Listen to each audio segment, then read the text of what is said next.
ఇలా ఫైనల్లీ ఇలా మొత్తం మసాలాలు పట్టించేసి ఒక 15 మినిట్స్ పక్కన పెట్టేసి ఇలా అయిపోతుందండి.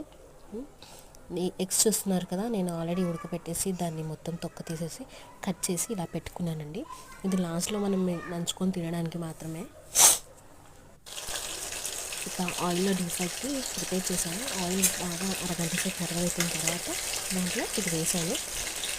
ఆయిల్ ఎక్కువగా వేయలేదండి, ఎందుకంటే అది మనం యూజ్ చేసిన ఆయిల్ని మళ్ళీ యూజ్ చేయడానికి రాదు, అండ్ ఆయిల్ కూడా చాలా వరకు వేస్ట్ అవుతుంది. కాబట్టి ఈ ఆయిల్ మనకి సరిపోతుంది. మెల్లిమెల్లిగా సిమ్ పైన పెట్టుకొని బాగా కాల్చుకోవాలి. ఇటుపక్క అటుపక్క అండ్ మధ్యలో ఆయిల్ ఏదైనా స్పూన్తో మీరు ఇలా లైట్గా వేసి కాకుండా ఇలా వేసుకొని దాన్ని నీట్గా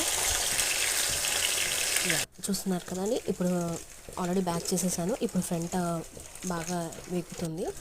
వేగిన తర్వాత ఈ కలర్ వస్తుందండి. అది ఇంకా